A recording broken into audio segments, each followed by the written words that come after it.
Então vamos lá, vamos começar a nossa jornada. Dona Neuza, obrigado a vocês que estão por aqui. É isso, gente. Faz tempo que eu não tenho uma live aqui com vocês, né? Acho que a última live foi sobre as previsões do fim de ano, porque numa casa com 3 crianças, nem sempre as rotinas, principalmente à noite, né, são favoráveis para a gente parar e conseguir fazer algo, se dedicar a uma live, por exemplo. Né? Hoje a gente conseguiu se organizar aqui e eu estou gravando esse encontro com vocês. Então, o tema foi sugerido até por uma pessoa que está aqui na audiência, o Cassiano, que está na audiência no YouTube. Ele queria saber um pouquinho sobre o Tantra. Na verdade, isso é uma demanda por informação de muitas pessoas que entram em contato comigo. Né? O Tantra, ele acaba sendo objeto de muita curiosidade e, infelizmente, também de muita deturpação por parte de todos aqueles que estudam a espiritualidade de maneira geral. Então, quando a gente ouve falar de Tantra, normalmente a gente associa o Tantra a uma prática sexual ou alguma coisa assim.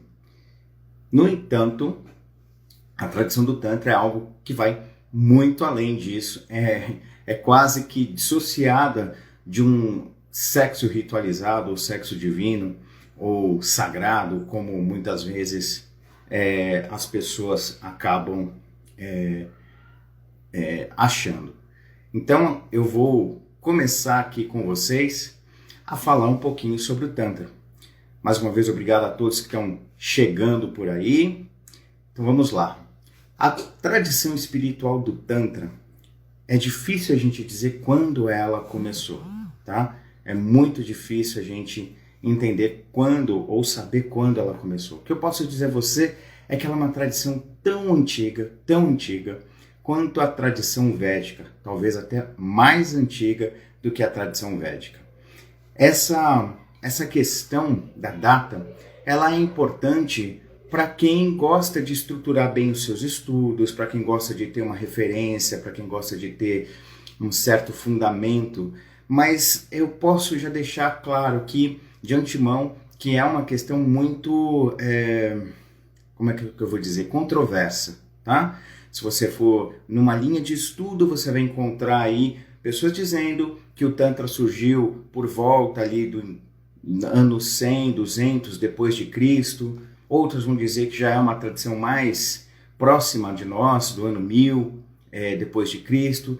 E outras pessoas vão fazer algum estudo que vai apontar para uma ancestralidade dessa tradição que não tem como a gente colocar uma data específica, mas são coisas para mais de 5.000 anos antes de Cristo.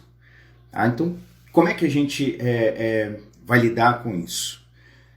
Observando principalmente as relações espirituais que existem nessas tradições mais antigas, como por exemplo a tradição védica. Os Vedas são um texto muito antigo, mais ou menos de 5.000 anos para trás, então a gente tem ali resquícios de prática tântrica, né, que mostra aí uma certa conversa entre aquilo que a gente chama de Tantra e aquilo que hoje a gente chama de corrente védica. E como é que surge isso? Os primeiros yogis, de maneira geral, quando eu chamo de yoga aqui, eu falo todo aquele que é buscador espiritual, tá? Não estou falando de alguém que pratique yoga, não, mas de todos os buscadores espirituais. Então esses antigos yogis, como eu já falei a vocês em algumas lives, eles viviam em pequenas comunidades, em pequenas cidades, algumas vilas, né, muitas vezes ao lado de rios ou margeando algum complexo que continha uma abundância de água, né, um lago. Né? Então esses primeiros povos, esses primeiros povoados, vilas, eles tinham uma fartura de recursos naturais e tinham uma certa proteção do ambiente natural também, o que fazia com que a sua sociedade, de uma certa forma, prosperasse. Né? Porque se você tem ali uma proteção que o ambiente te dá, você tem uma menor possibilidade de ser invadido por outros outros povos, de ter guerras ocorrendo. Então, naquele contexto antigo lá da Índia, algumas ilhas de desenvolvimento foram surgindo, né? Foram os primeiros povoados, as primeiras vilas começando a prosperar. Dentro desse prosperar não estava só o advento de novas tecnologias, de maneira de lidar com o meio, mas também começou a prosperar essa busca pelo entendimento do papel humano na relação com o contexto em que eles estavam estabelecidos. Na medida em que a busca pela subsistência, né, não era algo extremamente extenuante, à medida que isso estava facilitado pelo ambiente, sobrava tempo para a observação das relações que esses primeiros homens, yogis, tinham, né, nos contextos em que eles estavam inseridos. Dentro dessas observações, uma coisa ficou clara: a natureza, do ponto de vista deles, né, sempre tinha uma tendência à ordem. A natureza era algo que se regulava, né? Ela não tinha uma expressão de estresse ou de qualquer outra coisa nesse sentido, não tinha oscilações de humores. Isso era muito visto e observado na própria relação humana. Então esses caras que começaram a questionar essa relação deles com a natureza foram aquilo que eu chamo, né, de primeiros yogis. Esses caras começaram a questionar o lugar deles naquela circunstância. E destes questionamentos surgem então as primeiras postulações, os primeiros preceitos ou os primeiros conceitos daquilo que a gente chama ou chamaria de espiritualidade.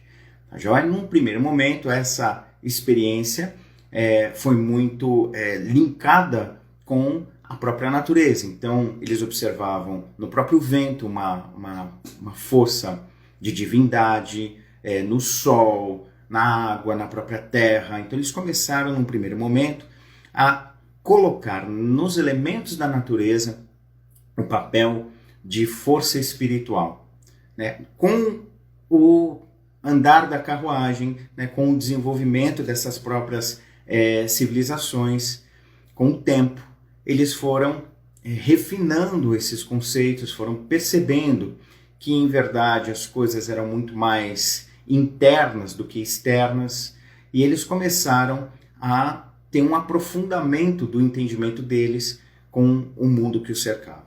Então, falando de forma bem rasa, bem rápida até, foi assim que começa a surgir isso que nós chamamos de espiritualidade lá naquele contexto indiano antigo. Essa é uma das possibilidades, não é a verdade absoluta. Tá joia? Então, dessa observação natural surge uma inquietação, e dessa inquietação foi-se buscando respostas. E na busca por essas respostas, no primeiro momento, houve a divinação dos elementos da natureza, do vento, da água, da terra, né? E depois eles foram começando a entender que essa força que eles sentiam atuando perante todo o meio externo também atuava de maneira muito concreta internamente. A partir desse momento há uma mudança, né? uma guinada na forma como essa espiritualidade ela é experimentada e começa-se a se desenvolver uma estrutura mais esotérica de experimentação e também de transmissão de conhecimento. Num primeiro momento, como eu disse, a adoração era muito livre, ou a experimentação era muito livre. Tá? Não existia aquilo que hoje nós conhecemos como guru, não na figura de uma pessoa, de um instrutor, ou de um mestre, de um guia, né, que vai te pegar pela mão e vai dizer isso pode, isso não pode. Não existia isso, né? Era uma coisa muito livre e também não existiam muitos preceitos e regras sobre o que deveria ou o que não deveria ser feito. A tradição do Tantra, ela tem essa característica que ainda é presente de não haver um poder centralizador. Não existe um monge tântrico, por exemplo, não existe uma ordem monástica tântrica e também não existe uma regulação em termos de dogmas, de certo, errado, de pode ou não pode. A tradição do Tantra, desde o seu início, foi uma tradição libertária. Não à toa que o nome que hoje a gente dá a essa tradição, Tantra, né, é a junção de duas palavras, Tanoti, Trayati. Tanoti significa expansão. Expansão no sentido de você estar buscando sempre dar um passo adiante no seu desenvolvimento.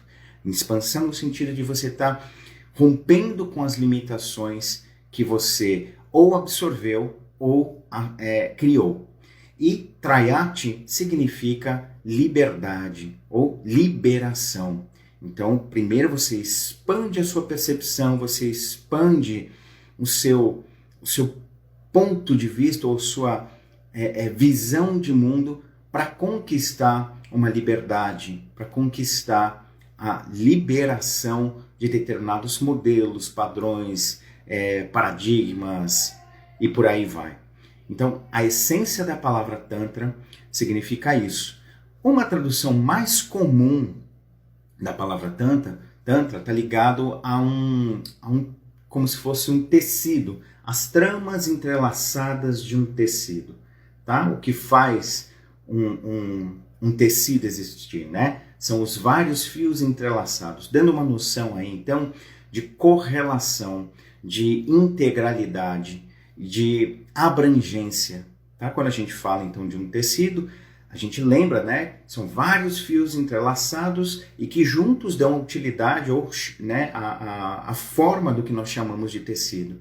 Então, nesse viés, a tradução da palavra Tantra vai estar nos levando a uma ideia de integralidade, né, de abrangência como um todo. Tudo bem? Está fazendo sentido para vocês? Olá, todos vocês estão chegando aí. Muito obrigado a vocês que estão chegando. Beleza. Então, é isto.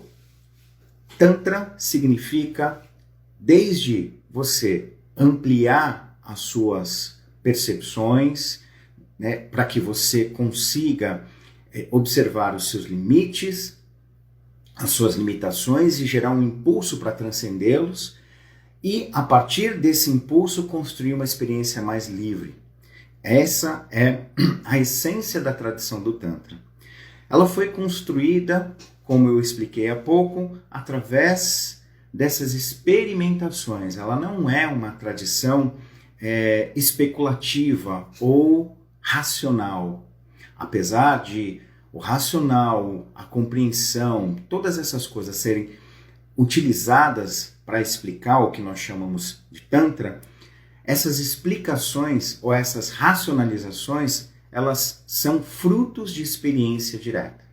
Então a pessoa tinha uma experiência, ela se colocava à prova, ela fazia a sua exposição à própria vida e através dessa exposição ela ia concatenando, observando, compreendendo, criando aquilo que, né, o próprio nome numa das traduções diz, né, criando aquele tecido, criando uma espécie de teia que mostrava uma integração, uma interconexão entre tudo e entre todos. Então, Tantra é eminentemente uma tradição prática, ok? E o desenvolvimento dessa tradição, ela se deu durante milênios. Não é uma coisa que surgiu no século passado, no modismo yogi ou espiritual New Age. É uma coisa que se desenvolveu durante milhares de anos. Durante o período que a gente chama aqui de Idade Média, por volta de 1300 e 1400, começaram a haver começou a ter uma espécie de boom tântrico na Índia, mas esse boom, ele já havia perdido um pouco da conexão com aquilo que o Tantra de fato representava. Ele começou a sofrer algumas atualizações contextuais, que eu não acho que seja ruim, eu acho que sejam extremamente importantes essas atualizações, mas desde que elas sejam de fato uma releitura dos princípios originais, colocando-os numa linguagem adequada a um novo contexto, a um novo momento. Quando essa adequação ela simplesmente é feita desconsiderando os princípios originais e então, portanto, ela é só uma modificação estética para que fique mais aceitável, aí eu acho ruim, eu acho perigoso. E de certa forma, foi um pouco disso que aconteceu por volta de 1300, 1400 com a tradição do Tantra. Tá? Essa tradição, nesse momento, a Índia já sofria a presença de muitos povos que não eram oriundos daquela parte, né, do subcontinente indiano. Então já havia contato com os persas, com os árabes, com os chineses, já havia um contato multicultural e já também havia muitas invasões por povos exteriores, né, com a premissa de aumentar os seus reinos. Então, como ocorre, infelizmente, em toda a interação desse viés, né, de conquista, a cultura anterior é de alguma forma deturpada ou, quem sabe, né, exterminada para que a nova cultura se torne a primazia e, portanto, facilite a conquista e o domínio daqueles que chegaram no lugar. Então, se um dia vocês tiverem a oportunidade de ir à Índia, ou para quem já foi à Índia e foi visitar os templos, sabe que muitos templos que você entra, né, tem lá uma parte que vamos colocar nos termos que todo mundo diz, né, uma parte que é hindu, né, com um significado, simbologia hindu, e aí você vê em outra parte do templo coisas já destruídas, imagens já deterioradas, e outras imagens, por exemplo, budistas colocadas no lugar, ou então simplesmente destruídas porque os reis muçulmanos vinham e na tomada do domínio territorial destruíam o legado do povo anterior. Então isso, infelizmente, foi muito comum de ocorrer naquele momento. Tá? Então, a partir desse período em que o contato com outros povos se tornou não só pelo viés mercantil muito intenso, mas principalmente pelo viés militar e bélico muito intenso, parte da tradição espiritual indiana, não só relacionada ao Tantra, mas também à corrente védica, né? Tudo isso acabou entrando num certo declínio.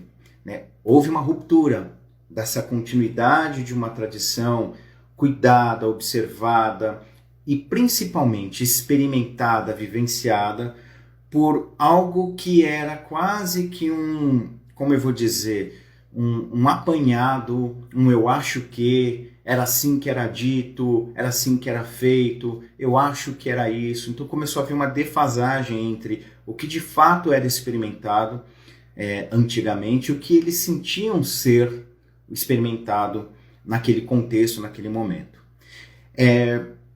Durante esse período de desenvolvimento do que nós chamamos de Tantra, né, no período clássico, né, até mais ou menos século I, II depois de Cristo, a gente vê até o século VII depois de Cristo, né, com figuras aí como o Agastya, Boganathar, Tirumular, esses caras que são considerados quase que imortais lá na Índia. Eles recebem o nome de Siddhas. Então esses caras, enquanto eles estavam firmemente atuando, houve um desenvolvimento desses conceitos mais primitivos para algo mais estruturado. Houve o desenvolvimento da medicina, houve o desenvolvimento da arquitetura, tudo isso baseado nas percepções energéticas, nas percepções conscienciais, ou seja, quem sou eu, quem é o ser humano, qual é o local dele dentro dessa vastidão que é o cosmos, né? Tudo isso foi sendo estruturado, foi sendo colocado de uma forma muito clara para aqueles yogis de outrora. Né? Então, o princípio do que a gente chama de cosmogonia, né? Ou seja, o surgimento do universo, a manifestação, como é que a gente sai de uma consciência única, o todo, até chegar aqui, agora, né? Como uma pessoa. Como é que é isso? Tudo isso foi desenvolvendo, foi se desenvolvendo pela atuação desses caras que nós chamamos hoje de Siddhas. Então era um grupo, tradicionalmente, né, descrito com um grupo de 84, se eu não me engano, Siddhas, mas desses, os mais atuantes, ou pelo menos os mais famosos, são 18. Talvez os mais famosos são Agastya, Boganathar, Tirumular, Patanjali, e um último que ficou conhecido no início do século XX, né, o Babaji, através do livro Autobiografia de um Yogi. Ele descreve uma figura ali chamada Babaji, que hoje é tida como um Mahavatar, um grande avatar, uma grande encarnação, né? E consta que Babaji foi discípulo tanto de Agastya quanto de Boganathar. Então esses dois caras foram os mestres ou o professor, né, alguém que ensinou algo para o Babaji. Mas que você disse que no Tantra não tem essa coisa de mestre, guru e discípulo. Pois é, esses caras não eram assim, você é meu mestre e você vai ter que seguir o que eu estou falando e se você não seguir você vai se ferrar, né? Karma vai te pegar. Não, como era? Você chegava, como é hoje, se tem um amigo que você sabe que conhece mais de um assunto, você chega e perguntou, como é que se faz tal e tal coisa? Eu estou com dificuldade aqui em, sei lá, em acessar tal e tal programa no meu computador. Me dá uma dica aí. O cara fala, ó, você pode fazer isso, você pode fazer aquilo, você pode fazer aquilo outro. E se não der, você pode tentar isso, você pode tentar aquilo outro. Pode ser que aconteça isso, pode ser que aconteça aquilo. Ah, beleza, então tá bom. Aí você vai lá e você põe a mão na massa e você faz os processos. Se deu certo, deu. Se não deu certo, você coça a cabeça e tenta outros métodos, vai atrás de outras respostas. Né? Não é assim que a gente faz hoje? Era assim na relação desses caras. Então o Babaji chegava e falava, ó, tô sentindo certas coisas aqui, senhor Agastya. O que isso pode ser? Acho que você está sacando tal e tal coisa, hein? Ó, vamos lá. Tenta fazer tal e tal prática, depois a gente conversa. Aí havia um hiato, aí, sei lá, um período de anos sem se falar, sem se ver, em que o Babaji ficava lá, por si só, fazendo as práticas, se expondo, se experimentando e tendo as suas próprias conclusões. Num determinado momento, quando eles se encontravam, eles trocavam essas expressões. Babaji chegava e falava, por exemplo, eu senti isso, eu senti aquilo, eu percebi isso, percebi aquilo. Aí o Agastya falava, eu não tinha pensado nisso. Eu não percebi dessa forma, para mim foi desse jeito. Então, a prática ou a vida espiritual disso que nós chamamos Tantra é algo muito livre. Não existe uma doutrinação. Então, os caras trocavam de maneira livre e cresciam juntos. Então tinha alguém que tinha mais sabedoria, essa pessoa se tornava uma espécie de referência, ou até mesmo uma autoridade, mas não um mestre, né? Uma autoridade, onde as pessoas observavam aquela pessoa como alguém que merece um respeito. Não que existam pessoas que não mereçam, mas eles projetavam essa visão de maestria, não no sentido do guru aqui, né, como a gente tem em mente, mas de alguém que tinha uma expertise. E esse cara que tinha expertise não ficava se fazendo de eu sei, você não, então você não pode saber porque isso é muito profundo. Não, eles chegavam e trocavam. Explicavam, comigo aconteceu assim. Né? A minha experiência aponta para esse caminho, mas faz aí. Quando eu senti tal e tal coisa, para mim isso aqui se revelou. Experimenta aí, vê o que acontece, depois a gente troca uma ideia. Então todo o princípio desse desenvolvimento da tradição do Tantra foi dessa forma, muito livre, nada dogmático. Né? Tanto que, sei lá, um adepto do Tantra, para adorar o sol, olhava para o sol e dizia, sol, você é do caramba, valeu. Né? Era assim. Né? Você não sabe qual a gratidão que eu tenho por você. E em contrapartida, um outro grupo, que é a corrente védica, começou a criar uma estruturação dessas experiências. Né? Então elas criaram mecanismos, criaram rotinas, criaram os tais dogmas. Então a corrente védica ela é muito mais limitadora e menos expansiva do que a corrente tântrica. Por isso que, historicamente, lá na Índia, desde prísicas eras, existe uma certa tendência de colocar o Tantra como algo marginal. Porque o Tantra, ele vai contra a estrutura, ele vai contra a experiência dogmática. Então o Tantra, ele não digamos assim, estruturado. O Tantra é anárquico. Qualquer ideia de um poder absoluto ou de uma força na mão de alguém, sem que haja por parte desse alguém a ideia clara de que existe equivalência no meio em que ele está inserido, o Tantra refuta. Não sei se ficou claro aqui. Vou falar de novo. Para a tradição do Tantra, uma pessoa que tem o poder, em algum momento, tá? Uma posição de liderança, e não exerce essa posição de maneira equivalente, ou seja, a mostrar a todos os outros de que eles também são capazes, de que aquela condição que ele está é simplesmente circunstancial, o Tantra abomina. Tá? Então, se existe uma pessoa está lá numa posição de poder e diz eu sei, eu posso, e você não, eu tenho o direito de estar aqui, você não, o Tantra vai contra. E toda a estrutura védica, de maneira geral, é baseada nessas hierarquias.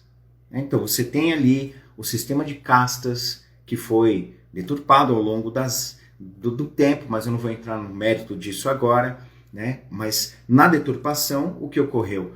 Esse engessamento social. Os brahmanes são o topo da pirâmide, depois a gente tem aí os guerreiros, depois a gente tem os comerciantes, depois aqueles que são os trabalhadores e por último, quem sabe, né, tem aqueles que só servem para pegar o nosso lixo e por aí vai.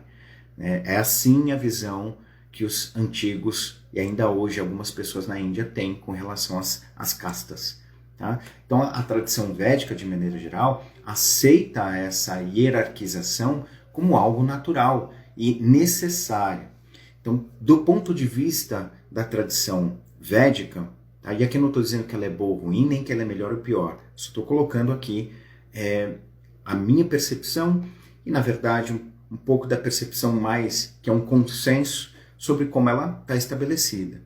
Tá? Ela é uma estrutura bem hierarquizada, onde, para você ter contato com aquilo que você sente ser a expressão divina, você precisa de algum tipo de elemento externo. Você não pode ter de maneira prática, concreta, uma experiência direta com esse divino.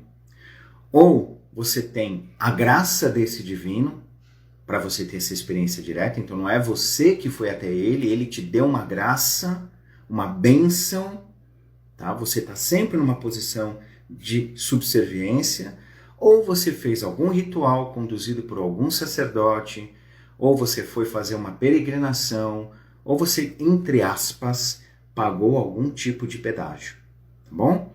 Então essa é a principal diferença entre a tradição védica e a tradição tântrica, tá? Eu estou falando, claro, de uma forma bem rasa e bem aberta, não estou fechando e amarrando pontas não, tá? É só para vocês entenderem o basicão. A tradição tântrica não vai por esse viés hierárquico. A tradição tântrica ela vai pelo viés da equivalência. Tá? Então é aquela coisa, você me pediu para saber sobre o que é isso e isso, eu estou te ensinando. O que você vai fazer com isso é problema seu. Tá? É problema única e exclusivamente seu. Se dá merda lá para frente, responsabilidade é sua, não é minha. Você me passou um desejo, uma vontade de querer aprender a técnica X ou como funciona tal coisinha, eu estou aqui te passando. Tá? Eu sou livre para te passar ou não te passar, mas eu escolhi te passar. Tá? Esse é um pensamento tântrico, por exemplo. Agora, o que você vai fazer com a informação é problema seu. Tá? Então o Tantra ele tem essa abordagem que observa em cada pessoa que está buscando o desenvolvimento espiritual o potencial de realizar o divino. Não importa a virtude ou o vício do ponto de vista da moral que a sociedade impõe, né? Uma abordagem tântrica, por exemplo, naquele contexto antigo, não necessariamente hoje, mas naquele contexto antigo original, observava o seguinte: você é um assassino, mas você está pedindo uma instrução para, sei lá, mudar o seu ponto de vista. Tá aqui a instrução. Eu não vou te julgar se você acabou de assassinar 10 pessoas ou se você acabou de salvar 10 pessoas de uma enchente. O fato de você ter assassinado 10 pessoas não te coloca em inferioridade do que aquela que salvou 10 pessoas de uma enchente. Esse é o ponto de vista dos antigos mestres do Tantra, tá bom?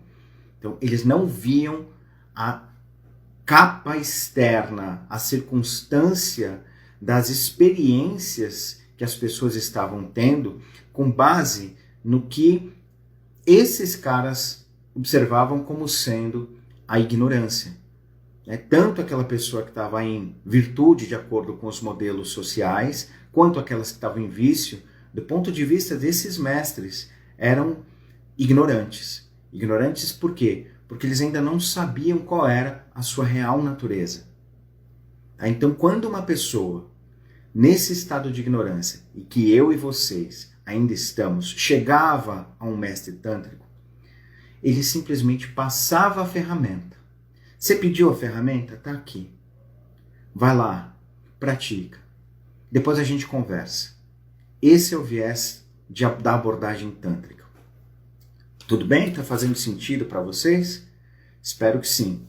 Se tiver dúvidas, se tiver perguntas, vão colocando nos comentários, tá joia? E não esquece de dar um joinha aí, um curtir. Não esquece de compartilhar para você que está aqui no Instagram, tá? Sim, o Flávio colocou aqui que o Buda teve um discípulo que era um serial killer, sim, e ele tinha um colar com os dedos de cada uma das vítimas. Ele era esse cara, ele tinha um colar com cada um dos dedos de cada vítima que ele fez, né? E se transformou num sábio, tá? Então essa é a postura de um mestre tântrico. Ah, mas Buda era um mestre tântrico, então? Olha, o Buda, o contexto em que o budismo surgiu, era um contexto permeado tanto da efervescência da tradição ou das práticas espirituais do Tantra, quanto das práticas védicas, quanto outras práticas mais aborígenes que existiam naquele momento. Então, o Siddhartha, ele passou por vários momentos para construir aquilo que a gente chamaria hoje de Buda, né? O que a gente tem chamado de Buda. Então, ele passou pelas práticas mais disciplinadoras, como a asceta, vivendo em reclusão, em limitação extrema. Depois ele liberou um pouquinho, depois ele saiu em peregrinação e por aí vai. Ele foi experimentando. Então, se a gente for livre no pensar, né, abandonar essa nossa tendência de deixar as coisas muito rígidas, isso é isso, aquilo é aquilo, a gente pode observar que parte do comportamento de Siddhartha, né, foi um comportamento tântrico. Assim como a gente observa esse mesmo comportamento tântrico ou anárquico na figura de Jesus, na figura de Krishna e na figura de grandes mestres que a humanidade já teve. Então, para que, né, não deixar a bola quicando aqui, essa é mais uma forma de vocês definirem o Tantra. É toda a forma de experiência espiritual que leva a gente a uma postura mais libertária, mais anarquista, não no sentido de ser porra louca e ferrar com tudo, mas no sentido de não se sentir limitado pelas estruturas morais que o contexto social do momento estão impondo. Tá? Então, cada época, o conjunto disso que nós chamamos de moral mudou. né? Mudou com a sociedade vigente. Em determinado momento da história, a moral era uma, em outro, a moral era outra. Então, em cada um desses momentos, existiram sábios que tinham essa postura anárquica, né, de ir contra esses modelos morais. Tá joia? Luz Consciência, o Diego tá perguntando aqui se eu acredito que essa essência do Tantra se aplica aos dias de hoje. Em alguns lugares, sim. Olá, Aramis. Em alguns lugares, em alguns contextos, sim. Na grande maioria, infelizmente, não.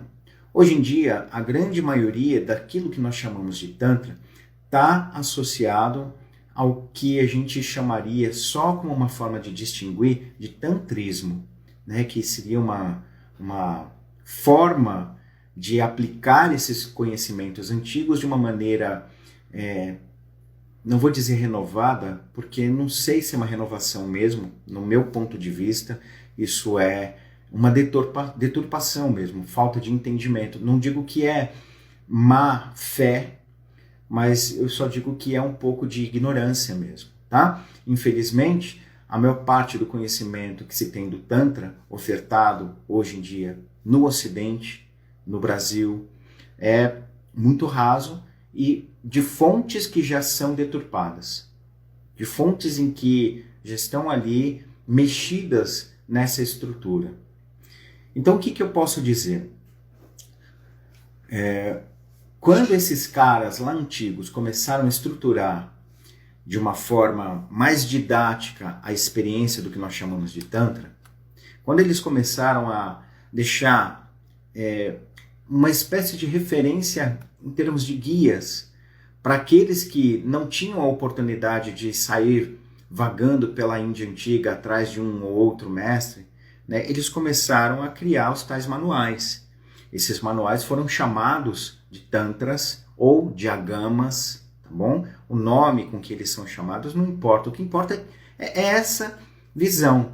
Os caras começaram a, em consenso, construir um determinado tipo de informação e passava isso como uma espécie de manual, né? Um manual mais básico. Esse passo aqui, depois esse aqui, isso aqui pode gerar isso. Na nossa experiência, isso aqui acarretou tal coisa, né? E foi dando ali uma espécie de espinha dorsal, né? Mas sempre deixando muito aberto, não amarrando, não fechando definitivamente com nenhum tipo de verdade, né? Era sempre uma apresentação de uma possibilidade. Então, uma das coisas que esses caras antigos perceberam é que essa tendência da natureza de gerar ordem se apresentava como uma força, como uma potência. E essa força, essa potência permeava tudo, permeava todos. No primeiro momento, como eu disse, eles percebiam essa força fora, mas em determinados momentos eles começaram a sentir essa força dentro deles. E aí eles começaram a chamar essa força simplesmente de força, que em sânscrito é Shakti. Shakti. Então era uma força, era uma potência. Eles começaram a perceber que essa potência estava presente neles. E num primeiro momento eles observaram essa potência como se fosse uma causa. Tudo emanava dela, tudo vinha dela. Com o passar do tempo eles começaram a perceber na própria experiência deles com essa potência que, olha, parece que ela não é a causa não, parece que ela é um efeito. Tem uma causa por trás dela. E qual era essa causa? Eles começaram a investigar, E dentro dessas investigações, que muitas vezes eram feitas em estados de meditação, né, na observação de si mesmo, então era contemplação do externo, percebendo a força atuando na natureza, e meditação, a contemplação do interno, percebendo essa força atuando neles mesmos. Nesse decantar das observações, esses caras chegaram nisso que hoje a gente fala de boca cheia para aqui e para lá, né? Do eu, da consciência, da luz divina. Né? A gente fala isso com uma tranquilidade, mas esses caras, para chegar nesse conceito, tiveram que ralar pra caramba. Então, quando eles decantaram a experiência deles com essa potência, e sentiram que ela vinha de uma pura e simples sensação de ser, de existir, chamaram essa sensação como ela deve ser chamada, Shva, si mesmo. Né? Essa experiência ela era o quê? Tranquila, calma, estável. Ela não tinha as oscilações que muitas vezes vêm do tal gosto, do tal desgosto, né, das minhas ansiedades e expectativas. Nesse momento em que eles perceberam esse shva, esse si mesmo, eles entenderam por que a natureza não tinha estresse, não tinha certo, errado. A natureza simplesmente fluía. Eles entenderam a atuação daquela potência, daquela força. E eles identificaram esse estado de si, né, dessa pura consciência, como sendo a mesma coisa dessa potência. Eles não viam mais distinção entre a potência e a própria percepção do si mesmo, né, da existência profunda. Então esses caras, na hora que eles foram compartilhando essas experiências um com outros e em consenso foram criando, né, digamos assim, um modelo sobre o que eles estavam experimentando, eles começaram a transmitir isso. E eles transmitiram isso de acordo com a maturidade das pessoas, maturidade e temperamento das pessoas que chegavam até eles. Então chegava uma pessoa que tinha um temperamento X, eles passavam de forma a aquela pessoa entender a mensagem. Então eles passavam a essência do que eles estavam experimentando, revestida com uma característica específica para um tipo de personalidade. Essencialmente, esses caras, eles dividiram 3 tipos de comportamento, ou 3 tipos de personalidade, tá? E aqui eles não estão colocando de uma forma hierárquica, não. É só uma percepção de funcionalidade. Então eles percebiam que algumas pessoas que chegavam até eles eram pessoas muito ainda reativas, muito dependentes de experiências concretas, quase que físicas, materiais, para entender um contato com aquilo que sentimos ser Deus. Para elas, os rituais fazem sentido, para ela, o visual faz sentido, o tátil faz sentido, na construção da ideia de um contato com aquilo que sentimos ser o divino. Então, a essas pessoas que precisam muito ainda da experiência concreta, material, né, que mostra ali um processo saindo de A para chegar ao B, eles chamaram simplesmente de Pachu. Pachu. São aquelas pessoas que estão esperando, né, esperando um efeito, estão esperando um ritual, estão esperando uma forma de entrar em contato com esse divino. Elas esperam. Elas não têm uma postura muito ativa na sua realização espiritual. Elas esperam, assim como os bichos esperam a natureza criar condições de harmonia e ordem para experimentar essa mesma harmonia e ordem. Por isso eles eram chamados de Pachu, não porque eles estavam sendo julgados como inferiores. Pachu em sânscrito é animal, tá? Animal. Então é uma postura que daquelas pessoas que esperam. Tá? Então não entenda como um julgamento de inferioridade, não. E eles também observaram um tipo de personalidade que é mais inquieta. Né? Eles chamaram essas pessoas de Virya, que é um pulso mais heróico. É aquela que tem uma sensação de guerreiro, que quer desbravar, que quer ir além. Né? São as pessoas que estão, de uma certa forma, com o perfume dessa espiritualidade, gerando uma certa embriaguez, né? Faz com que elas, eu preciso disso, eu quero isso. Num primeiro momento, elas querem por quê? Porque elas querem crescer, ou porque a relação de prazer que elas têm com o objeto, chamado espiritualidade, leva elas a buscar sempre um pouco mais. Então, Virya ainda é no ponto de vista desses antigos, aquela pessoa que está buscando a espiritualidade, ela tem um comichão interno, mas ora esse comichão é porque de fato ela quer crescer, e ora não, ora é porque ela quer ter o quê? Acolhimento, ela quer ter só um repouso, ela quer ter, estou bem, mesmo que esse bem seja uma ilusão na cabeça dela, tá? Mesmo que aquele momento de carinho que ela teve quando ela fez a prática X, que ela fez a respiração Y, que ela visualizou o símbolo qualquer, trouxe aquele quietude e tal, ela fala, nossa, como a minha energia está boa, estou bem, mesmo que seja um engodo, tá? Para ela, aquela sensação vai trazer uma sensação de acolhimento, mas ela não percebeu ainda todos os processos mentais e emocionais que geram toda a turbulência que ela tem chamado de problema, continuam atuando. Então Virya é aquele tipo de pessoa que vai para o caminho espiritual, às vezes porque é curioso e realmente quer dar um passo adiante, mas muitas vezes é porque quer se sentir acolhido, quer se sentir menos sufocado pelas próprias bobagens ou pela própria ignorância nas ações que engendra no dia a dia.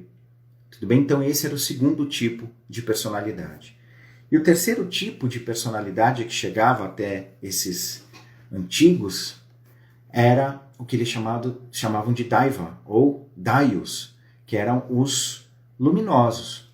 É aquele que já não quer mais simplesmente ficar no gostosinho de uma experiência de carinho, não quer ficar nesse engodo emocional. Eles sabem que as coisas são mais simples e menos românticas, então eles estão ali para o que deve de fato. Eles estão ali para, entre aspas, cortar na própria carne para resolver essa questão encarnatória, né? Para sair dessa limitação e experimentar a experiência do todo, daquele Ishvar, daquele si mesmo, da consciência, né? Mesmo dentro de um corpo. Tá? Não estou falando aqui que eles vão renegar o corpo, não. Como eu disse no início, a tradição do Tantra ela é integralista, ela observa a experiência como um todo. Tudo bem?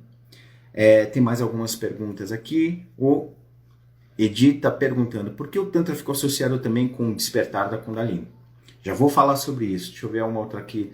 Aqui o Cassiano no YouTube está perguntando, é possível que a pessoa flutue entre esses três tipos durante a vida? Sim, Cassiano. É muito comum para mim, para vocês, flutuar entre o comportamento animal, né, de ficar esperando a vida trazer resoluções, né? De repente, né, quem sabe a vida dá um cutucão e a gente fala, olha, não é que tem isso? Né? Mas algumas vezes a gente quer engendrar alguma mudança, então a gente corre atrás dessa mudança, mas às vezes o fogo é de palha. Às vezes o fogo é de palha e a gente volta a se acomodar. Tá? E às vezes o se acomodar é naquela experiência do gostosinho, é naquela experiência de escutar um mantra X todo dia e fechar os olhos e fazer aquela prática. Né? O que a gente precisa entender para não cair nesses engodos é o seguinte: faço prática todos os dias, sinto bem-estar e bem-querer todos os dias nessas práticas, mas eu continuo sendo um babaca no dia a dia, tem algo errado. Tem algo errado, porque se eu continuo sendo a mesma pessoa todos os dias, mesmo fazendo práticas espirituais, pode ser que eu esteja usando as minhas práticas espirituais para reforçar a ideia de que eu estou certo e o mundo está errado, de que eu estou bem e o mundo está torto. Não é uma visão equivalente, não é uma visão libertária de fato, é uma visão cerceadora, fragmentadora. A gente separa o mundo e se coloca num pedestal. Então é importante a gente observar isso. Né? Quando eu digo aqui que um comportamento desse Virya, né, mais heróico, pode fazer com que a gente retorne a um comportamento animalesco, né, mais espera o mundo, né? Zonas de conforto, esse é um exemplo. Tá? Você começar a achar que você está sempre bem e que o mundo que está errado, tem algo errado na sua prática. Tá? Não tem problema fazer prática todos os dias, não tem problema você sentir carinho e acolhimento. O problema é quando a gente acha que esse acolhimento e esse carinho são a norma e o mundo é que está errado. Né? Você é que é normal, o mundo é que é torto. Tá joia? O comportamento mais luminoso, que é daí que vem a palavra deva, né? O daiva, o daios, esse comportamento mais luminoso é um comportamento que não julga. Ele não quer saber se os outros estão aprovando ou não a conduta dele. Ele não está preocupado com a aprovação externa, mas ele está muito consciente das relações que ele constrói com tudo que o cerca.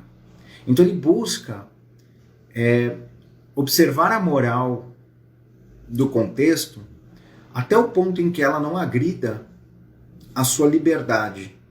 Né? E no momento em que ele percebe esses conflitos ocorrendo, ele atua no mundo sem perder integridade, né? Sem perder contato com a sua própria luz. Então ele não abandona o mundo, mas ele interage com o mundo de uma maneira lúcida, de uma maneira luminosa. Então, esses antigos passavam o ensinamento dessa maneira. Agora, pegando um gancho aqui na pergunta do Edi, feita aqui no Insta, né? Por que se associa o Tantra também ao despertar da Kundalini? Então vamos lá. Quando esses caras antigos começaram a perceber, né, que aquela potência, aquela força que regulava tudo, neles ainda não estava de toda forma desperta, estava de toda maneira, eles percebiam um certo enrosco, né? Como o Cassiano colocou, ora eu brilho, ora eu estou ali acomodado, ora eu tenho gana, ora eu me sinto o cocô mais fedido do universo, ora eu me sinto luminoso, capaz de maravilhas, ora não. Então essa intermitência, esses antigos chamaram simplesmente como era para ser chamado, Kundal, enrosco, enrosco. Tudo bem? Então Kundal, o termo significa enrosco. Quantas vezes eu e vocês, no dia a dia, a gente fala, putz, tô cheio de enroscos. Né?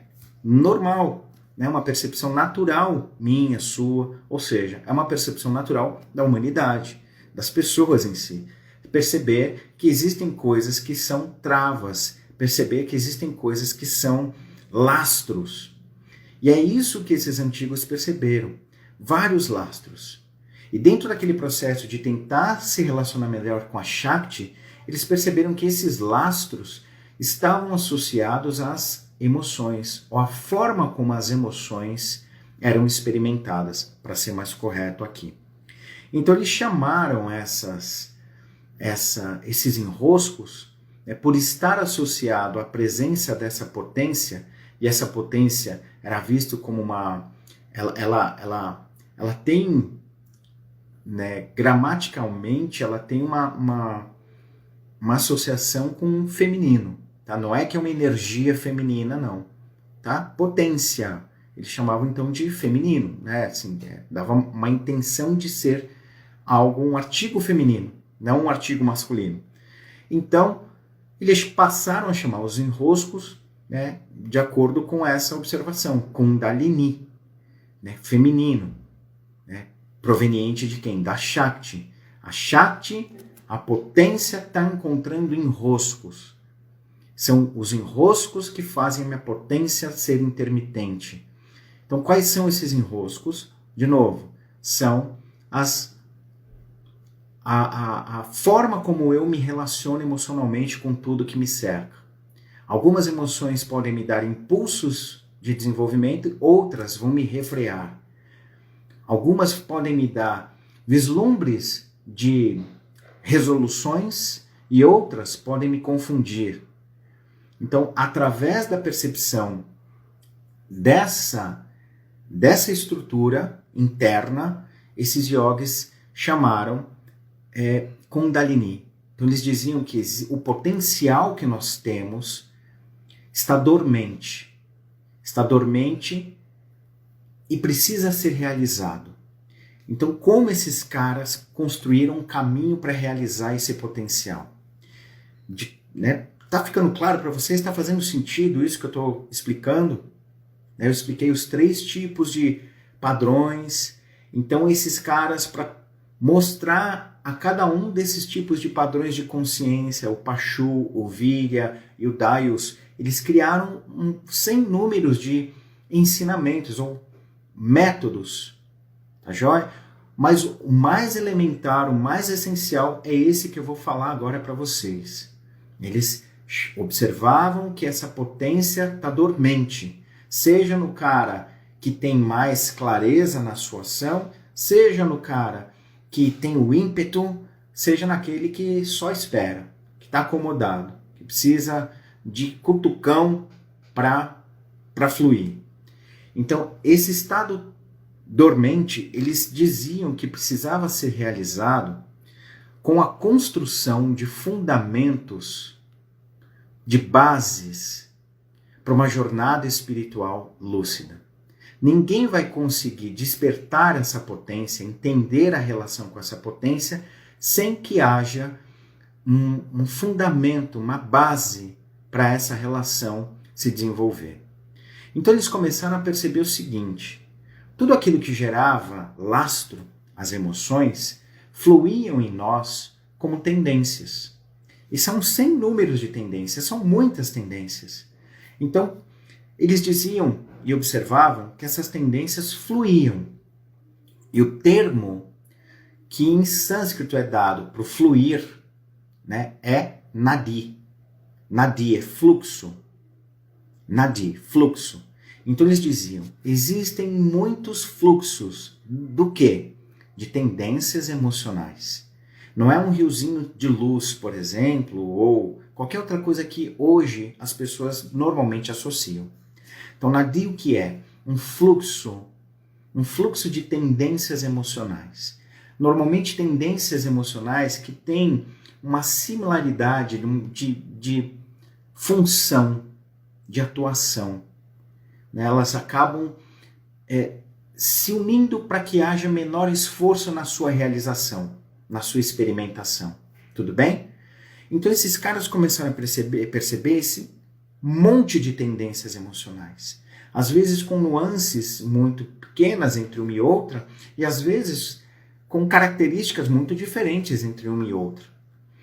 E eles começaram a entender que existe uma espécie de sistema regulador. Por que determinadas emoções são mais fáceis de ser percebidas do que outras? Porque em determinado momento uma emoção se apresenta como algo que ilumina, que traz clareza, em outros momentos como algo que gera projeção e, portanto, capacidade de confusão. Em outros momentos gera o quê? O refreio, a sensação de letargia. Acabei de falar a vocês sobre o potencial de sattva, rajas e tamas. Então, as emoções, eles percebiam que tinham essa característica de, ora, trazer clareza, ora, levar um impulso de sabedoria, ora, de sobreposição, de achar que algo era outro algo, e gerar, então, possibilidades de engano, de desprender energia, de ação, mas sem uma efetividade concreta, uma produtividade adequada. Em outros momentos, as emoções simplesmente nos travam, tiram força, deixam a gente letárgico. Então, esses caras começaram a perceber que existia um meio de regulação. E esse meio de regulação, hoje, a gente chama de chakras. Então, eles começaram a observar que em determinados momentos, redemoinhos no sentido figurativo, tá? Redemoinhos de experiências ou possibilidades de experimentação eclodiam, emergiam. Desse mar de emoções, algo eclodia. E a gente tinha a veemência ou a primazia de uma determinada tendência emocional. E essa tendência direcionava o nosso olhar, direcionava a nossa visão e leitura de mundo.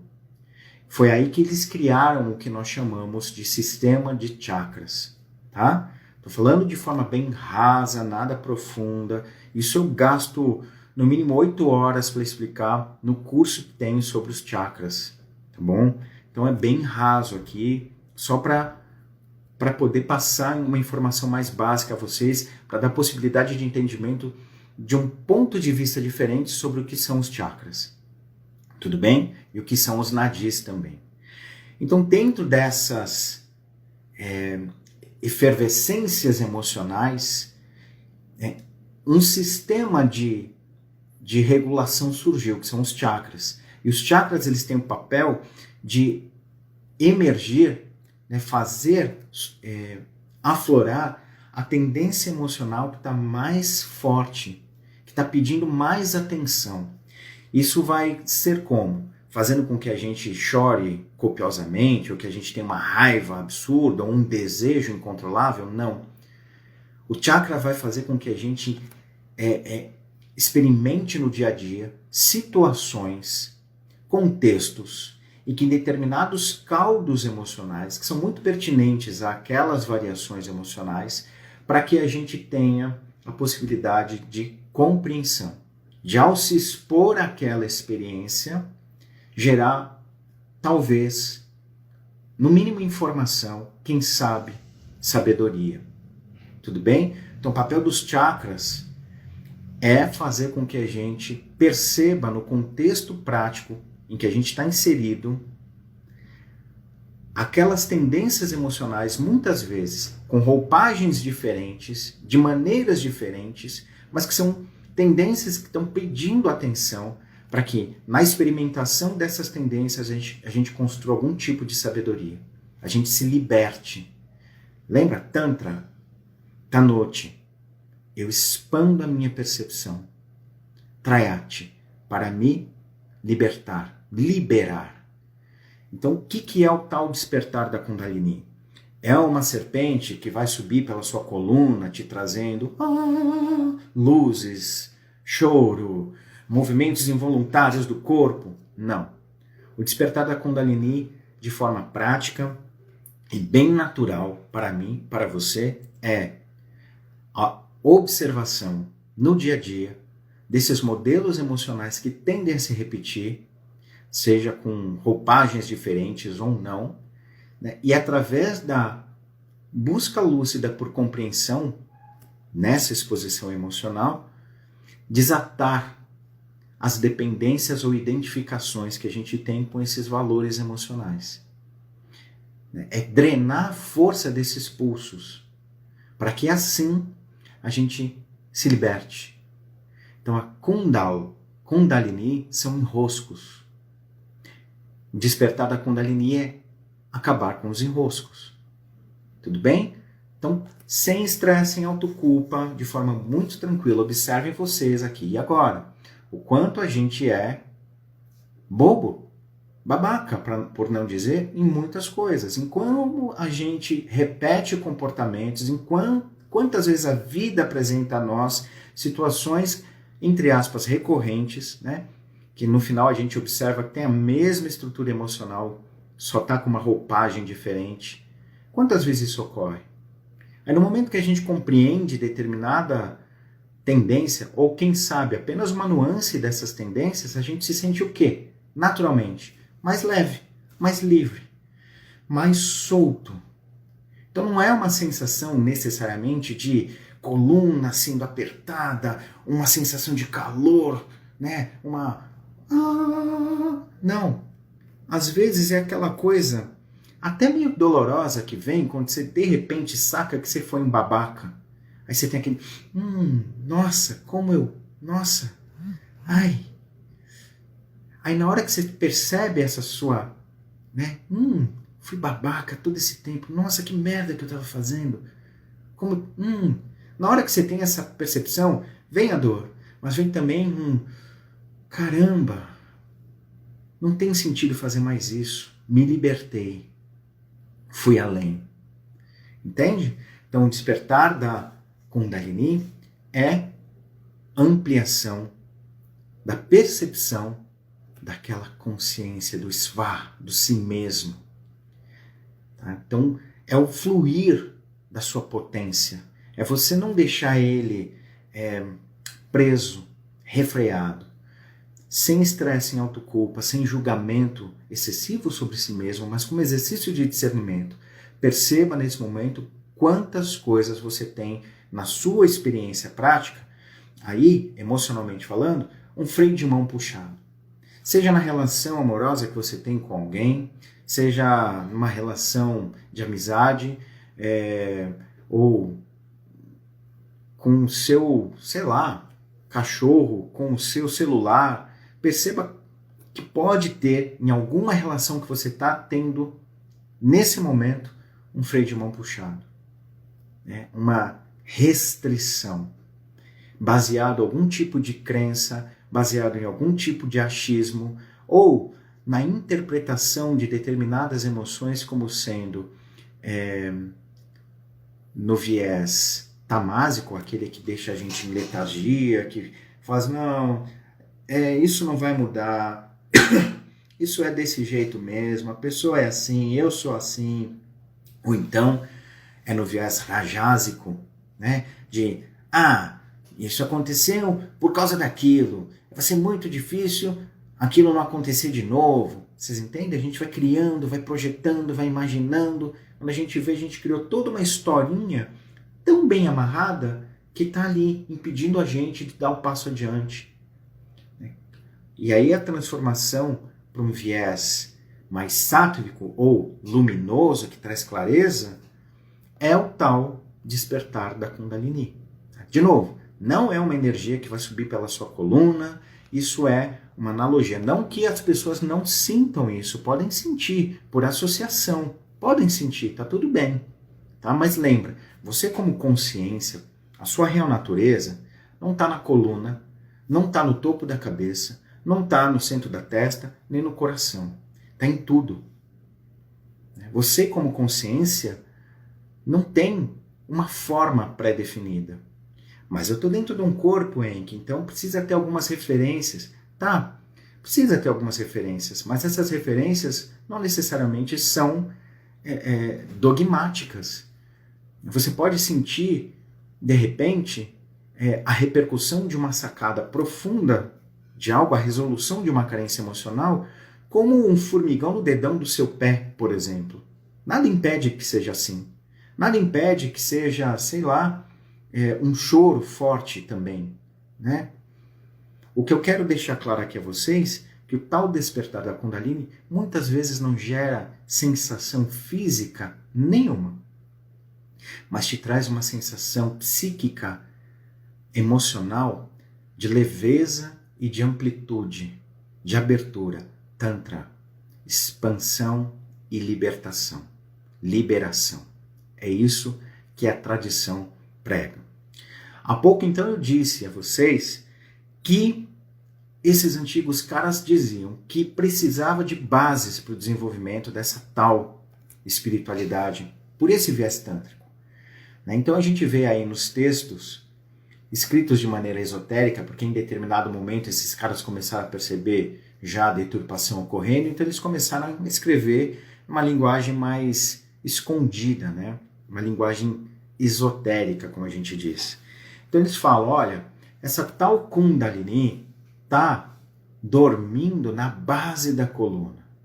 O que tem na base da coluna, simbolicamente? O que eles chamam de chakra Muladhara. Muladhara. Mula, assento. Adhara, não, Mula é raiz. Adhara é assento, base. Então, ele diz ali, olha, a Kundalini está dormindo nesse chakra, nesse local, que é na base da coluna, que a gente aqui chama de chakra básico. E muitas vezes associa esse básico a algo primitivo, algo, primeiro ano, primeira fase. Não é isso que os antigos viam. Ele é básico, ele é a raiz, ele é o assento, porque ele é fundamental.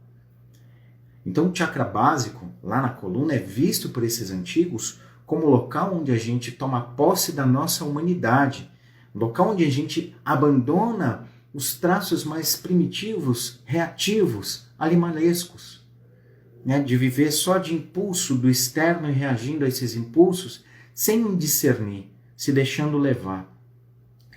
Então lá no chakra básico, esses antigos dizem, estão os 4 pulsos que vão fazer com que a nossa jornada espiritual seja produtiva. E todos esses pulsos, eu não tenho como aprofundar isso agora, peço desculpa a vocês, mas todos esses pulsos têm a ver com fluidez, com espontaneidade, tá? Tem a ver com uma liberdade da experiência e não com modelos. Então é aquela coisa, por exemplo, tá? Felicidade que vem por você sobrepujar uma dificuldade. Então você está ali, no seu trabalho, por exemplo, tem um problema difícil para resolver, você está há alguns meses já ali. De repente, na hora que você resolve, na hora que você olha aquele problema, por algum motivo, de um ponto de vista diferente, faz um plim. Você, uou! Naquele momento você é inundado por uma sensação de realização, de identidade com uma potência, com uma força, com uma clareza que é profunda, tá? Que é profunda. Então, isso é uma das pétalas do chakra básico. É um dos nadis, é um dos fluxos que o chakra básico proporciona. O elemento do chakra básico, por exemplo, é a terra. Todo mundo diz, é a materialidade, tem a ver com a subsistência, com a grana. Para o antigo yogi o que é básico numa jornada espiritual? Observação da equivalência. Saber que o outro é tão potente quanto você. Saber que a experiência do outro é tão verdadeira e válida quanto a sua. E também o elemento terra representa para os antigos o potencial do consenso. Você viver numa comunidade não de forma impositiva, não de forma a esperar liderança, mas de uma maneira madura, estabelecendo consenso, diálogo entre as partes, né? E daí, desse diálogo, o consenso. Então, para que haja diálogo, a gente tem que abrir mão das nossas estruturas, dos nossos pressupostos, das nossas certezas. Eu tenho que deixar claro que, para mim, tá? Que aquilo que o outro está compartilhando, as certezas que talvez ele esteja ali compartilhando, são tão válidas quanto as minhas. São tão possíveis quanto as minhas. Então é abrir mão desse estado de refutação imediata. Tá? Então isso é o que o elemento terra vai representar para esses antigos. Então percebam como a tradição do Tantra é muito profunda e tem muito mais do que o sexo. Da onde veio então a noção do sexo? Olha, no desenvolvimento dessas estruturas todas que eu estou falando a vocês, algumas escolas, ou algumas, não vou falar escola porque não era uma escola, mas são pontos de vistas foram apresentados de acordo com aqueles temperamentos, tá bom? Então existe um primeiro ponto de vista que a gente chama de kaula. Kaula vem de raiz também, né? Algo que é elementar. Nessa escola kaula estão normalmente aquelas pessoas que ainda precisam de uma experiência mais concreta, palpável, para sentir que fez contato com o tal divino. Então, essa experiência mais concreta e palpável, ela é densa, né, ou mais sutil. Para aquelas experiências, para aquelas pessoas que precisam de experiências mais densas, esses caras chamaram, a gente aqui hoje chama de mão esquerda, a escola kaula da mão esquerda. Então, esses caras, ou essas pessoas que precisam dessa experiência mais concreta, elas têm uma relação mais intensa, por exemplo, com o consumo de carne, com o consumo de álcool, de peixe, eles podem comer determinados tipos de grãos, de alimentos, né? E eles não estão muito preocupados com se o alimento ele vai gerar letargia, se ele vai gerar ansiedade ou se ele vai gerar harmonia. Eles não estão preocupados, eles não seguem essas regras, né? E a vida conjugal também é algo natural, né? A noção da vida matrimonial, como a gente concebe hoje, né? Tendo filhos, casando, observando a subsistência, né? Tendo uma vida sexual normal, tá? Então, esse é o que a gente chamaria, né, de Panchamakara, né, os 5 M's da tradição dessa escola Kaula.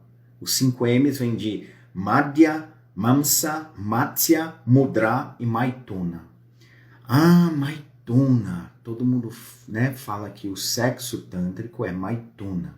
Maituna não tem a ver com sexo, tem a ver com parceria, tem a ver com a ideia de você ter uma vida matrimonial. Não tem a ver com sexo puro e simples. Entende como são os conceitos? Como eles foram deturpados?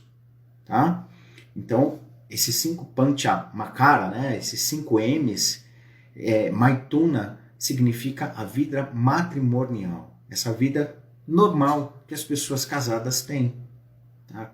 Que ora está muito ligada na subsistência do núcleo familiar, ora está querendo realmente curtir, né, os prazeres. Então, não tem a ver com o sexo em si. Então, no período da Idade Média, essa noção do matrimônio foi sendo perdida. E a própria palavra maitúnia começou a ser utilizada simplesmente como coito, como o intercurso sexual. Na verdade, a palavra, se você fizer uma tradução mais profunda no sânscrito, ela remete a interfluxo. Interfluxo. Na escola Kaula, ou melhor, para aquelas pessoas que já estão um pouquinho menos dependente do externo para ter uma experiência com o divino, mas que ainda são afeitas a um ritualismo, ao uso de elementos para sentir que fizeram um processo para chegar a esse divino, esse Maituna representa o interfluxo. Eu fiz umas anotações aqui para não me perder, porque é muita coisa dentro da minha cabeça.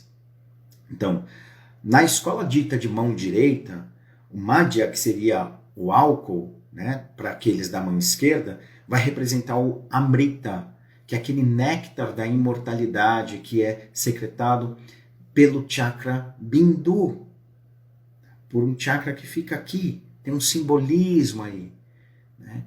E aí o Mamsa, que seria o consumo de carne, tem a ver com o Kechari Mudra, que é você levar a língua lá para trás, entre aspas, engolir a carne, né? A língua lá atrás. Para o quê? Para absorver o Amrita, o álcool. Quando a gente fala de Matsya, que são o peixe, né? Consumo de peixe, nessa escola da mão direita tem a ver com a ativação e regulação, principalmente, dos nadis Adi, Ida e Pingala. Olha só como são as coisas. Ida e Pingala são 2 forças de tendências emocionais que serpenteiam a nossa coluna e que fazem eu e vocês ficarem muito identificados com a personalidade e com o corpo. Então a gente se identifica, ora com o corpo, sou gordo, sou magro, sou alto, sou baixo, e ora estou identificado com o quê? Com a personalidade. Sou chato, sou legal, sou humilde, sou arrogante. Então, quando aqui na escola da mão direita se fala em Matsya, peixe, e aí eu não sei te dizer com clareza por que da associação do peixe com o Ida e Pingala, mas eu acho que, na minha percepção, é o movimento, né, que o peixe faz, serpenteando também, né? Então, tem a ver com Ida e Pingala, você regular a experiência de identificação com o corpo e de identificação com o quê? Com a personalidade. Quando essas 2 tendências energéticas são equilibradas, a gente gera espaço para a percepção de nós mesmos como aquilo que não é nem corpo, nem personalidade, a tal consciência. Daí vem o Maithunya, interfluxo. É quando a gente estabelece o contato com aquilo que é o mais puro e deixa isso fluir na experiência prática do dia a dia. Tudo bem? Está fazendo sentido para vocês? Já passamos de 1h20 de conteúdo. A nossa live já está acabando.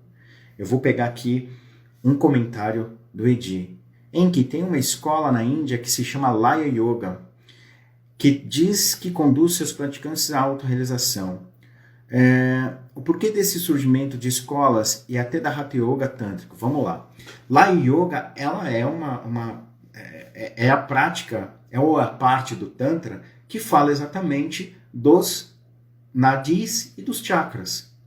Né? É uma outra... Laya significa dissolução ou dissolver. Então é quando a gente dissolve ou deixa sem força os pulsos emocionais. Então tem a ver com o quê? Entre aspas, tá, pessoal? Você drenar ou dissolver todos os chakras. Se você é uma pessoa que vive na consciência, no todo, naquilo que os adeptos do Tantra vão chamar de Shiva, né, ou Parama Shiva, em alguns momentos, se você vive ali, não tem necessidade de chakra. Se você vive na experiência profunda de um sentimento, né, que é uma felicidade recorrente, um contentamento sem fim, e um amor ou compaixão também transbordante, você olha tudo e todos sobre o mesmo prisma, sobre a mesma ótica. Então não existe mais o isto ou aquilo. Não que o mundo se dissolve e você só veja luz, mas você enxerga o potencial divino ou potencial e a consciência em tudo e em todos constantemente. Então é uma forma de abordar os chakras. Tá? Não tem como explicar isso aqui agora para vocês. Tudo bem?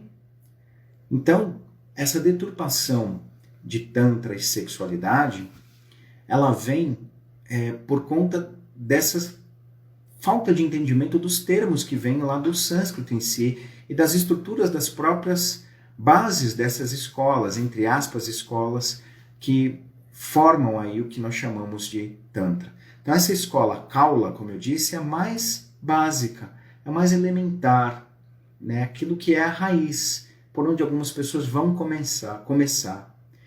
Acima dessa, não acima no sentido hierárquico, mas mais profunda, né? Menos simbólica, está a escola que a gente chama de Mishra, cuja prática está toda voltada à ordenação e entendimento do chakra cardíaco, né? Aos chakras que vão do básico, né, sexual, umbilical e cardíaco. Então sexual e umbilical até chegar aqui.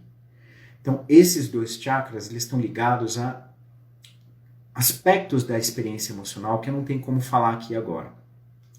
E, por exemplo, o chakra cardíaco não tem a ver com amor, tudo bem? Ele tem a ver, por exemplo, com insegurança, com a sensação de você estar limitado, de estar preso, com raiva. Essas são algumas das pétalas do seu chakra cardíaco. Sensação de dúvida, né? Aquela dúvida, faço, não faço? Mas se eu sou isso, e o mundo está apontando para aquilo, e agora? Se eu estou sentindo aqui dentro uma coisa, mas o mundo diz que é outra coisa, quem está certo? Eu pago para ver? Eu me mantenho íntegro? Não. E agora? Essa é uma das pétalas do seu chakra cardíaco. Então, o Mishra está lidando com aspectos que são muito mais profundos do que os do chakra básico. Não que o do chakra básico não seja profundo, ele é a base, né? Ele é o fundamento, saber ser espontâneo, abandonar um pouco a ideia dos modelos, e aqui então a gente faz um aprofundamento disso. Então essa é a escola Mishra, né, que vai trabalhar. Mishra significa mistura, e depois a gente tem a escola chamada Madhyama. Não é Madhyama, me fugiu o nome agora, pessoal. Samaya. Samaya significa um só, ou unidos, somos um, somos todo. Samaya representa, então, as práticas do chakra coronário e de todos os outros chakras que representam o sistema do chakra coronário. Tem a ver, então, com a transcendência pura, com abandonar a ideia de limites, de formas, nomes, conceitos, preceitos, enfim, de entender o funcionamento da mente de forma tão ampla em que você consiga observá-la como uma ferramenta e não como algo que tem uma vida por si só. E aí você então transcende a mente e você utiliza a mente como uma ferramenta sua e não apenas como a gente vem utilizando hoje. Parece que é ela que comanda tudo. É ela que está em primazia de força e poder. Tudo bem? Essas são essencialmente as 3 escolas do Tantra. É claro que existem outras escolas, como a escola do budismo tibetano, e outras variantes do Tantra também, que a gente vai observar na China, mesclado com o taoísmo. Aí também não tenho como aprofundar isso, né? A nossa live já está longa demais, mas então eu espero que tenha ficado claro a vocês o que é um pouquinho o Tantra, né? Quais são os conceitos básicos dessa tradição. Eu arranhei toda essa tradição, que é muito profunda, e aí posteriormente eu vou aprofundar, a gente vai falando de mais coisas. Sacrasenda está colocando aqui, ó, Enki, como você vê a possibilidade da iluminação pela via da mão esquerda? Da mesma forma como eu vejo pela via do Samaya Tantra, né? É possível, mas pouco provável.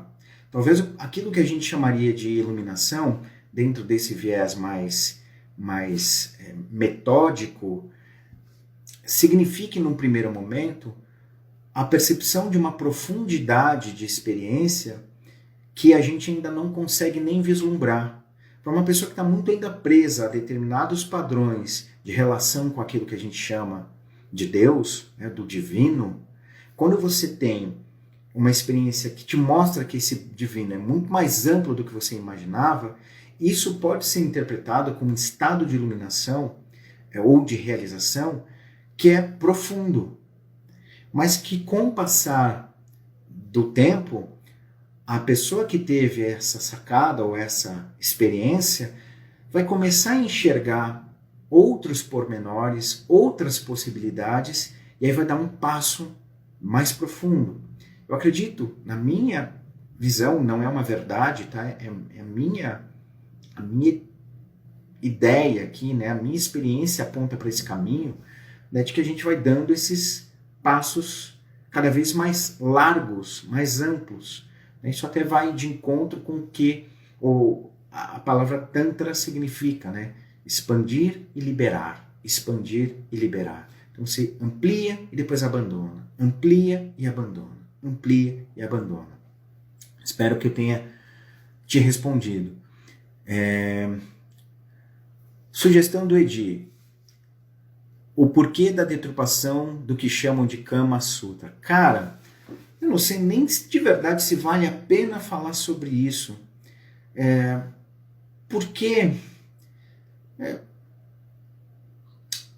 a deturpação da maioria dos textos que vem da tradição indiana vem por conta de, muitas vezes, traduções mal feitas, má interpretação de determinados conceitos que são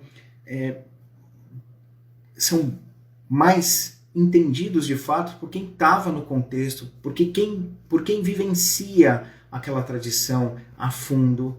Então quem está de fora vai fazer uma tradução mais linguística, mais erudita né, que não necessariamente significa o que o termo representa dentro de um grupo, né, dentro de um conjunto de práticas mais específico. O que eu posso dizer a você é que Kama Sutra não é um manual de sexo, né, ele envolve toda a vida conjugal, né, não é um manual de posturas, mas tem ali também como o marido deve tratar a esposa, como a esposa deve, entre aspas, tratar o marido, o que é uma vida familiar, enfim, é algo mais amplo. Então, talvez eu não aborde isso numa live, não.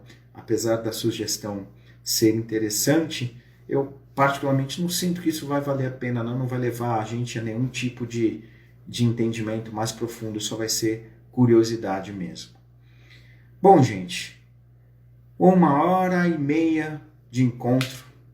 Agradeço a todos vocês que estiveram presentes comigo, agradeço a paciência, o carinho, o acolhimento de vocês. Espero que tenha ficado informações importantes para vocês, que levaram vocês a fazer alguns tipos de questionamentos aí. E nos encontramos numa próxima, tá bom?